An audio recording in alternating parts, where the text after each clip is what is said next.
자, 이제 알켄의 산화성 분해를 마지막으로 해서 7장도 이제 마무리가 되겠네요. 알켄을 이제 산화시키는 반응들 중에서 탄소와 탄소의 탄소 이중결합의 사이가 끊어져 버리는 반응들, 이걸 이제 산화성 분해라고 부르게 됩니다. 그 중에 첫 번째 가오존 분해부터 한번 살펴보도록 하죠. 그러니까 오존을 사용하는 반응이에요. 이 오존이라고 하는 것은 O3를 얘기하는 거고요. O3는 분자 구조가 이렇게 O2 분자에 산소 원자 하나가 이렇게 배위결합한 형태로 붙어 있다라고 보시면 되겠어요. 그래서 이렇게 플러스와 마이너스 전화분리가 되어 있는 이런 상태로 존재한다라고 보시면 되겠습니다. 자, 이게 알켄하고 만나게 되면은 알켄에서 파이 전자를 요 산소가 뺏어가 가지고요, 파이 전자를 플러스 전화를 띄고 있는 산소가 뺏어가고, 여기 비어있는 피오비탈 탄소 양이온이 생길 때 비공유 전자쌍을 이렇게 제공하게 됩니다. 그렇게 되면은 첫 번째 단계에서 이렇게 탄소 사이에 파이 결합 하나가 끊어지고 양쪽으로 시그마 결합 두 개가 생겨버린 첨가 반응이 일어나는데 오각형 고리 구조를 형성한다는 얘기죠. 자, 이렇게 오각형 고리 구조가 형성된 이후에 사실은 뭐 이게 끊어지는 과정은 되게 복잡해요. 근데 어찌됐든 이렇게 오각형 고리 구조가 끊어져 나가가지고 그게 다시 한번 끊어져 나가면은 사실은 이런 구조가 되고요. 이렇게 생겨먹고 여기에 O 마이너스 플러스 이런 구조가 됐다가 여기에서 이 산소가 여기 카본 여기에 첨가를 해주면은 얘가 전자쌍을 다시 가져가게 되고요. 이때 이 산소 음전하가 이제 이 자리를 치고 들어가서 이렇게, 그럼 요 생성물이 얻어집니다. 여기에 오조나이드라고 써놨는데요. 이 오조나이드라는 것이 이 오조놀리시스 과정에서 제일 핵심적인 중간체로 알려져 있어요. 그러니까 사실은 여러분들 입장에서는 이 정도만 기억해 두셔도 돼요. 그래서 이 오존을 쓰게 되면 이렇게 탄소하고 탄소 사이에 산소 두 개, 산소 하나가 따로따로 오각형 고리 구조를 형성한 이 구조를 만들게 된다라는 것을 기억해 두시면 되겠고요. 여기에는 지금 아연하고 아세트산을 사용했는데 이 조건 말고 더 흔하게 사용하는 조건이 CH3SCH3라고 하는 다이메틸 설파이드를 더 많이 사용하고 있어요. 그러니까 이 방식도 뭐 가능하긴 한데 이렇게도 많이 쓴다라고, 시험에는 이게 더 이 다이메틸 설파이드라고 하는 이 시약이 후처리 과정으로 더 많이 등장을 합니다. 다이메틸 설파이드는 사실 오조나이드를 분해할 때 어떻게 분해하느냐면은 이렇게 오각형 고리 구조가 산소와 탄소들의 오각형 고리 구조가 만들어져 있으면 다이메틸 설파이드가 비공유 전자쌍을 이용해서 산소에게 전자쌍을 제공해 버려요. 그러면 시그마 전자가 끊어지면서 이 시그마 전자를 또 가져가게 되고, 이때 산소가 전자쌍을 가져가죠. 그러면 이제 다시 산소의 비공유 전자쌍이 황한테 전자를 줘서 결국에는 양쪽 다 카보닐 형태로 이렇게 탄소들은 산소 하나씩만 끼어 있게 되고요. 나머지 산소 하나가 황하고 이렇게 이중결합을 형성한 다이메틸 설폭사이드 DMSO라고 하는 이런 화합물로 떨어져 나오게 됩니다. 근데 어찌됐든 이거는 뭐 관심을 두고 있는 물질은 아니고요. 여기에 있는 CC 이중결합에 붙어있던 이 탄소들이 어떤 모양을 형성하게 되는가, 여기에다 초점을 맞추시면 돼요. 근데 매우 간단하죠. 그냥 오조놀리시스라면 이 중간체를 거쳐간다는 걸 명심하시고 후처리를 하면은 그냥 여기를 이중결합 사이를 뚝 잘라내신 다음에 양쪽에 산소 하나씩만 이렇게 연결시켜 놓은 상태로 구조를 유추해 주시면 아주 간단하게 생성물을 파악할 수 있기 때문에 비교적 어렵지 않습니다. 그래서 이렇게 보시면 되겠고요. 그래서 이 밑에 있는 구조들도 마찬가지로 오존을 사용하고 요거 아연을 사용하고 산을 써주거나 아니면은 다이메틸 설파이드 이런 걸 써줬다 라고 나와 있게 되면 여기를 툭 잘라내시고 양쪽에 산소 한 개씩만 이렇게 결합을 시켜 주시면은 그냥 그대로 생성물이 바로바로 나오는 거예요. 그래서 이런 경우도 다 마찬가지, 여기도 이 사이만 툭 잘라내서 이렇게 CO 만들어 주시면 되겠죠. 네, 그래서 이렇게 뭐 여기 다 써놨네요. 후처리 과정에서 아연과 산을 이용하는 대신에 다이메틸 설파이드를 많이 쓰고 있다라는 걸로 역시 기억을 해 두시면 될 것 같습니다. 자, 이렇게 해서 오조놀리시스 하나를 알려드렸고요.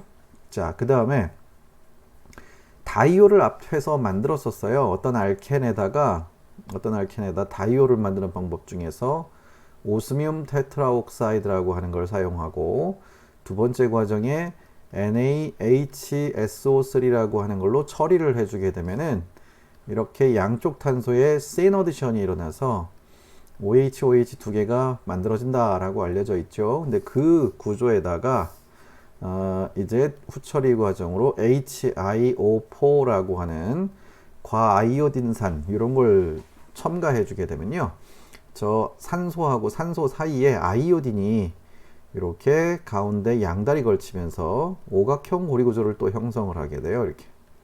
이렇게 오각형 고리 구조를 형성하게 되고, 이 상태에서 다시 한번 또 아까 오존올리시스에서 보셨던 것처럼 전자들이 이렇게 재배열되면서 양쪽이 이제 CO 더블 본드로, 이렇게 CO 더블 본드로 각각 떨어져 나오는, 여기에는 수소만 두 개가 있었죠. 그러니까 여기에는 수소가 두 개 있는 이런 구조로 떨어져 나가게 된다라고 보시면 돼요. 그래서 이것도 간단해요. 양쪽에 OH가 붙어 있을 때 이거를 그냥 이중결합으로 바꿔주시고, 여기도 이중결합으로 바꿔주신 다음에 H는 없애버리시고요, 요 사이를 잘라버리시면은 그냥 바로 생성물이 이렇게 만들어진다 라고 유추해 내실 수 있습니다. 근데 중간 과정에 이렇게 오각형 고리 구조를 항상 거쳐 지나간다는 거 정도로만 기억해 두셔도 큰 문제가 될 것 같지는 않습니다. 이것도 보세요. 여기 O하고 여기 O 사이에다가 이중결합 이렇게 만들어 주시고, 여기를 잘라내신 다음에 H만 뜯어버리시면은 생성물 바로 나오죠. 근데 좌우 대칭이었기 때문에 이렇게 그냥 두 개의 동일한 분자가 만들어졌다라고 보는 것 뿐이에요. 그러니까 사실은 여기에다가 이렇게 오스뮴 테트라옥사이드 넣어서 다이올 만들고, 다이올 한 다음에 HiO4 쓰면은 요 구조가 만들어진다라는 게 나왔는데, 이 과정은 결국 한 방에 오존을 쓰시고 다이메틸 설파이드 이걸 쓰셔도 어차피 생성물은 똑같다, 동일한 것이다, 뭐 이런 걸 소개하고 있습니다. 자, 그 다음에 끝으로 뭐 이렇게 KMnO4라고 하는 이런 시약을 사용하게 되는데요. 앞으로 유기화학에서는 이제 KMnO4가 등장하면은 강한 산화제들 중에서도 제일 센 산화제다. 강한 산화제 이런 걸로 생각하시면 되겠고요. 그냥 이때는 좀 전에 오존올리시스에서 보셨던 것처럼 이중결합을 잘라내시면 되는데, 여기에 탄소하고 탄소의 결합은 결합을 분해시키지 마시고요, 수소가, 양쪽 탄소 중에 수소가 붙어 있는 자리가 있다면은 수소도 잘라내세요. 그 다음에 잘라낸 자리에다가 O를 연결시켜 주면 돼요. 여기에 O가 이렇게 새롭게 들어간 거고, 여기도 O가 새롭게 들어간 거고, H가 잘라진 자리에도 O가 이렇게 사이에 탁 끼어 들어간 걸로 보시면 되겠습니다. 이게 이제 산화성 분해예요. 뭐 메커니즘도 큰 의미도 없고요. 이건 뭐 메커니즘은 되게 복잡해요. 근데 메커니즘이 그다지 화학적으로 큰 의미가 있는 메커니즘은 아니라서 물어볼 일은 별로 없고요. 그래서 이렇게 이중결합이 잘려지고 산소가 하나씩 끼어 들어가는 건 오존올리시스랑 똑같은데, 오존올리시스랑 다르게 sp2 원성탄소 중에 수소가 붙어 있는 자리는 그 수소까지도 잘려서 OH가 또 이렇게 하나 만들어지게 된다라는 걸로 보시면 돼요. 그래서 이렇게 보시면 되는데, 밑에 있는 구조는요, 그러니까 탄소하고 탄소에 한쪽에는 이렇게 탄소들만 붙어 있으면 여기는 하나도 안 잘리는데, 여기를 잘라내시고 여기에 만약에 수소가 sp2 원성탄소에 수소가 두 개 붙어 있다면 여기도 다 잘라버려야 되죠. 근데 다 잘라내면 사실은 이 왼쪽은 아세톤이 되겠지만 오른쪽 구조는 탄산이 만들어져야 됩니다. 탄산. 이게 탄산이에요. H2CO3.